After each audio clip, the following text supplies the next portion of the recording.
and welcome to our program, Where God Weeps. The stories that we would like to share with you consider the question of Catholics around the world, particularly those that are suffering or persecuted for their faith. We'd also like to share with you, however, stories of hope. Hope as offered through the universal church, through such charities like Aid to the Church in Need and the work that they do to support the suffering and persecuted church. Let's consider now the work of Aid to the Church in Need and its support to the suffering and persecuted Catholics. Blessed are those who mourn, they shall be comforted. Blessed are those who are persecuted in the cause of right, theirs is the kingdom of heaven. Blessed are those who are merciful, for they shall have mercy shown them.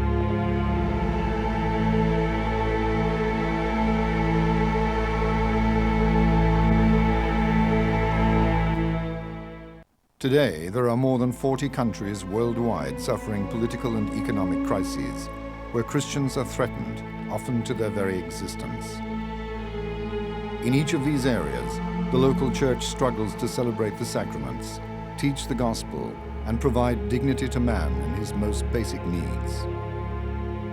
Aid to the Church in Need is an international Catholic charity which through the love of its benefactors enables the poor and persecuted church to witness the faith. In 1947, inspired by the commandment to love thy neighbor, Father Werenfried van Straten, a Dutch priest, began a seemingly impossible task to support the starving German refugees from the East with donations of food, blankets, and clothing. Against all expectations, his appeals released a flood of generosity. Where no money was available, people offered food, including bacon, which quickly earned him the name the Bacon Priest.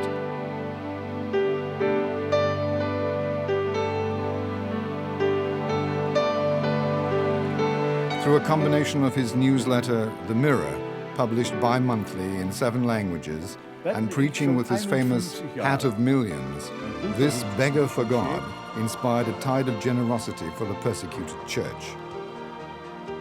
Through private donations alone, Aid to the Church in Need has supported a vast number of unique projects, including the purchase of cars and motorcycles to mobilize the rucksack priests, the construction of chapel trucks, and the education of seminarians behind the Iron Curtain. In 1984, the charity was officially recognized as a universal public association of the faithful by the Vatican Congregation for the Clergy. Today, the organization has an ever-broadening international scope, with 16 national offices around the world, processing about 10,000 project requests from over 140 countries. Aid to the Church in Need relies completely on divine providence. As Father Werenfried stated, we should not do what we can do, but what we must do, for we can do all things by the power of Him who gives us strength. The project priorities of Aid to the Church in Need today is to continue this support to the fundamental pastoral needs of the Church, specifically wherever Catholics are oppressed, openly persecuted, or unable to live their faith. Although the Church is suffering a crisis of vocations, in some parts of the world thousands of young men hunger to offer their lives to God. But for many, it is a difficult journey of suffering, poverty, and persecution. In China, despite these difficult conditions and risk of imprisonment, the number of priestly vocations is growing, though the Church has scarcely the means with which to support them.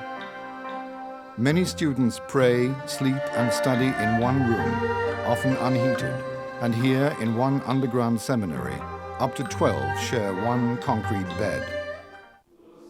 Seminaries in Brazil are also experiencing real accommodation difficulties due to an overwhelming renewal of faith. Seminary rectors write, "Please help us because we are growing, and now we face the heavy responsibility of losing these priests simply for lack of financial resources."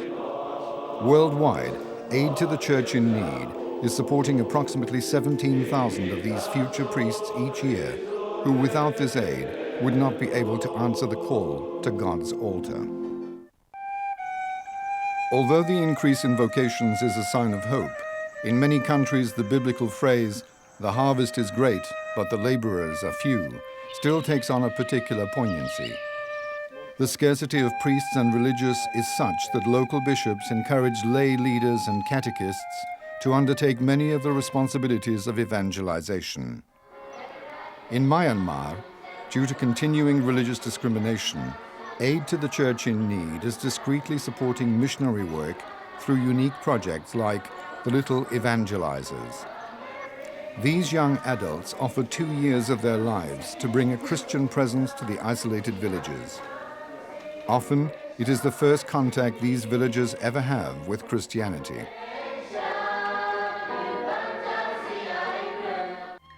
In numerous remote areas, from Asia to Latin America, the simple problem of transportation can mean the difference between providing the sacraments and teaching the faith or spiritual isolation.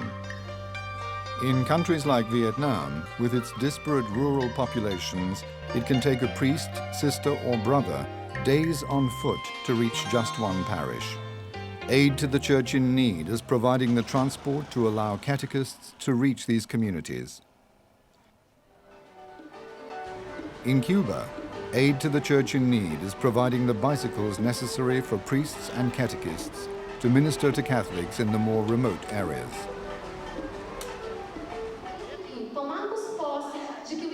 Perhaps the most powerful tool of evangelization today is media. Understanding the importance of communications, the Church is requesting support for media projects, particularly where the communication of the Christian message is vital as a cornerstone to the developing democratic structures. This is particularly true in the former Soviet Union.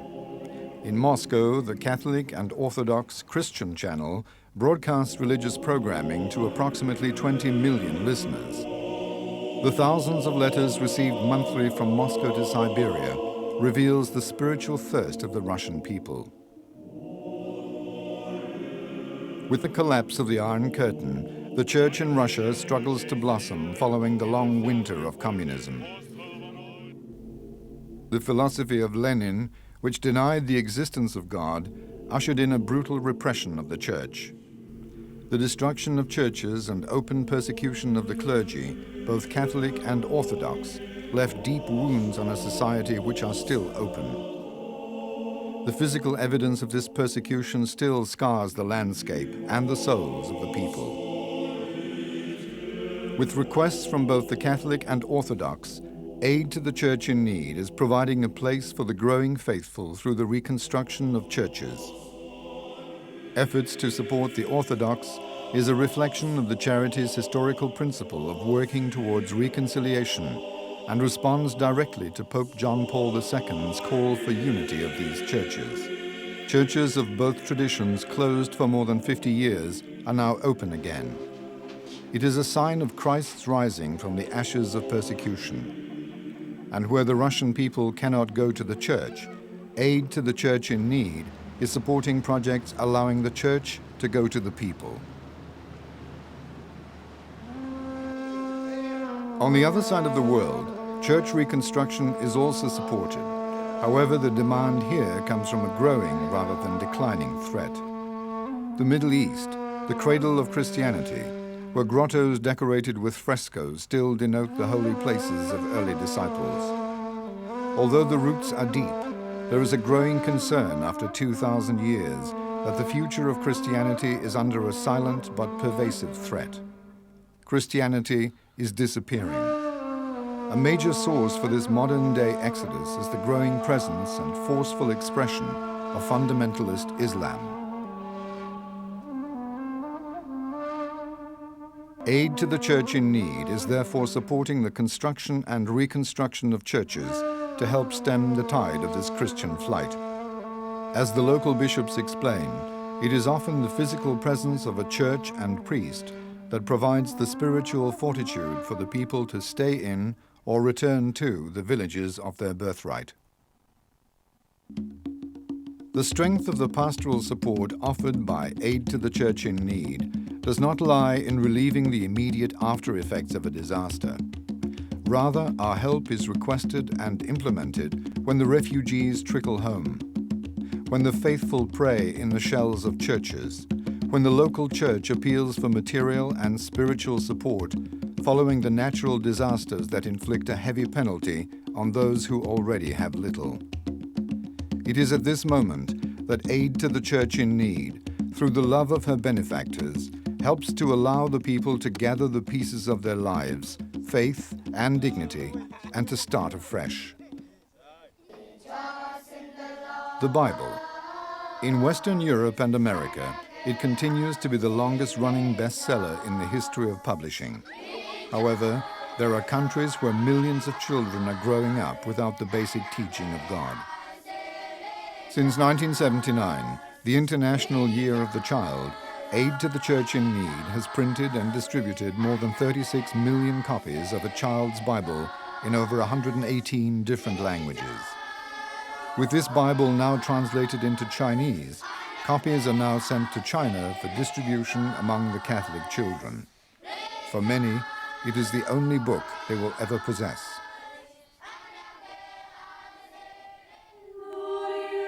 Under communism, I realized that the world and the church had so much need of prayer, explained one contemplative sister. The most we can do is what we do by means of prayer. Aid to the Church in Need supported every contemplative sister in Poland during the years of atheistic oppression, and still does. The sisters throughout the countries of the former Soviet Union have never forgotten this help, and they pray for the benefactors daily. Today, vocations are plentiful, but they remain poor and in need of support. In Asia, the dark cloud of communism has not yet passed over, and in countries like Vietnam, the church lives a shadowed life, continually under fear of reprisal for her pastoral activities. One of the most important resources in this struggle is prayer. Aid to the Church in Need is supporting these contemplative sisters not only to allow them to pray for the future of their country, but also to provide for the practical needs of the church. This sign of contradiction, this sign of hope amidst a grinding poverty, is most evident in Africa, a continent where millions live beneath the threshold of poverty, where over half the armed conflicts in the world occur, and where the AIDS epidemic is decimating the population. It is here that the sign of hope is most needed, and where aid to the church in need is enabling the religious to persevere in prayer and action. The religious congregation, the Daughters of the Resurrection, co-founded by Father Werenfried in 1966, is only one example of this ministry of love and care to relieve the needs of those who seemingly most carry the weight of the sins of the world. God promised neither renown nor comfort to the church of this world, a world that is covered with millions of crosses, revealing the Calvary of our times. Yet this sign of contradiction, the cross, is that which also gives us hope. The vertical beam directs man to the source of love in God, and the horizontal beam, drawing from this source, is that which calls us to extend this love to our brothers and sisters. It is the cross that has guided the pastoral work of aid to the church in need, and the cross that has inspired the love of its benefactors to help those who are unable to carry their cross alone. As Jesus said, "Whatever you do unto the least of my brethren, you do unto me." With me in the studio today is Neville Kyrke-Smith, National Director of the UK Office for the international Catholic charity Aid to the Church in Need. Welcome, Neville, to our program. Thank you very much, Mark. Nice to be with you. Neville, when did you first learn about Aid to the Church in Need, and what was it that attracted you to this organisation? I was drawn in into the work of Aid to the Church in Need almost unknown or surreptitiously.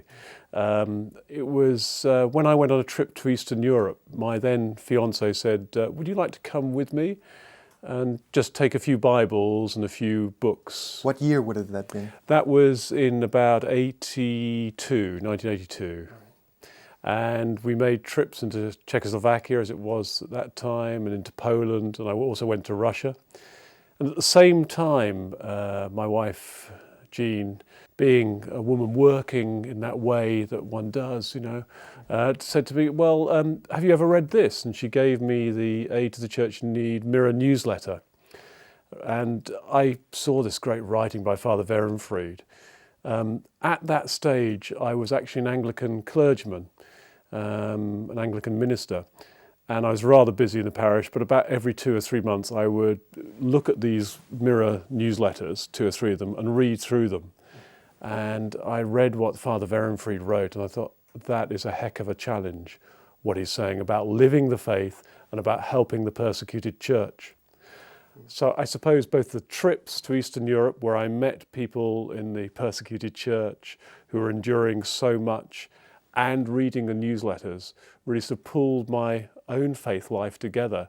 And I became more focused on the work of Aid to the Church in Need and thought this is a unique charity helping those who are in pastoral and spiritual need.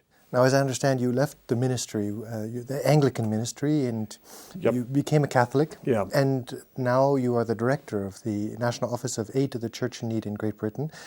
What was it that attracted you to work for a Catholic charity in general?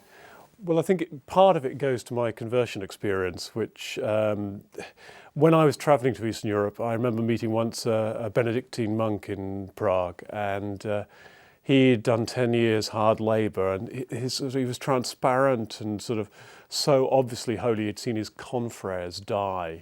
He'd suffered so much himself, and it's as though he knew me through and through. And seeing somebody like him, meeting also an Orthodox deacon in Moscow, Deacon Rusak, who was imprisoned, I think, for 12 years. And when we met him in the snows of Moscow in 1 January, we traipsed to his flat, which he shared with others, this communal flat, where he found a saucer for my wife for the cup of coffee. And he talked about how he'd moved 18 times in the last 12 months to avoid the KGB. And seeing these witnesses of faith made me challenge my own faith. I thought I had a rational sort of island mentality and, if you like, a restricted understanding of what the Christian faith was about, not a universal understanding. And so when I was received as a Catholic, and I had the privilege of being received where Newman was received in Littlemore in Oxford, I think the Universal Church was really part of my whole understanding of what it was to be a Catholic. Aid to the Church in Need is very uniquely linked with the pastoral needs of the Church. Can you give us a brief explanation of what does pastoral mean and why is this important today? At one stage I used to try to avoid using it in the letters and literature I sent out because I thought it's too complicated a word, but I've never come up with anything else which really serves that purpose, because just in the way that the late Pope John Paul II was talked about as being pastoral, as the great shepherd, so we in the pastoral field are really looking after the souls and helping feed the souls. We're helping feed the sheep of the church, and Aid to the Church in Need is at the service of the church throughout the world and trying to answer those spiritual and pastoral needs which are there, which perhaps are not the most easily marketable, if I could use those terms. Well, I was going to actually ask you, because you could have had your choice of any, with your marketing experience, with your theological background, your education, your conversion to the Catholic faith, you could have gone to many Caritas or any other Catholic, and yet it was Aid to the Church in Need that drew you particularly for this pastoral reason. And why was that?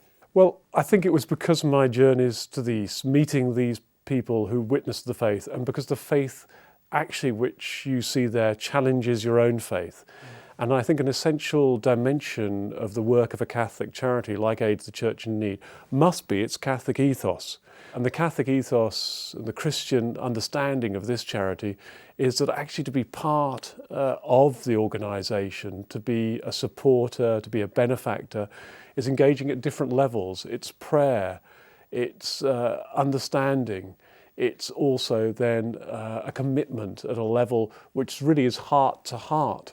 And that strikes me as more than perhaps some of the socio-charitable organisations who may get a knee-jerk response to a particular and vital or important need at that time, but the long-term commitment is not necessarily a Christian one. So pastoral is as much for the benefactor as for the suffering church. Indeed.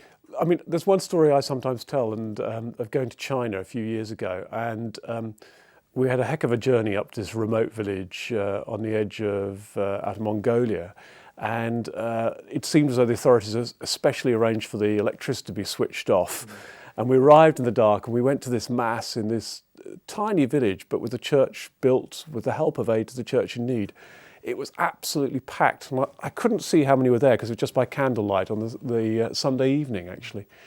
And we went and slept on these concrete kangs in this extraordinary little basic house next to the presbytery, and slept a few hours that night and got up at 5 o'clock in the morning, or just before 5, for the first mass of the day, making our way along this sort of mud high street with the pigs and the chickens and finding our way, trying not to slip over. And went to Mass, and there were over 500 people at Mass in this church at 5 o'clock in the morning. Incredible. And we met the priest there, and I said to him after, to Father Wang, I said, how come in this tiny village, it's not a feast day, you have so many people at Mass? And he said, Neville, he said, I'd like you to go and visit this forest. I said, forest, yeah, later this morning, go and visit this forest, this wood just outside the town. So after we'd visited the school where the red flag still flew over the playground and dropped in on some English lessons, literally on the back of a horse and cart, two of us went out to see this wood.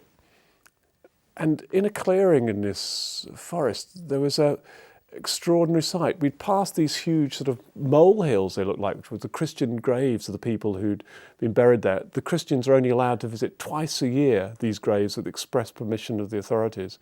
But in a clearing was a formal tombstone with some flowers next to it, on which were written the names of some of the martyrs of the church. 4 priests, 4 sisters who'd been brutally stabbed to death, monks and lay people, all who'd been martyred for the faith in 1968. And I stood there and asked for their prayers. And it challenged my faith and my commitment. And I also thought perhaps of the sort of American dream or the 68 dream of freedom. And what did freedom mean for these people? Ultimate freedom meant freedom to live and die their faith for God. And that was the answer. Father Wang's answer was exactly that. The church was full because of these martyrs.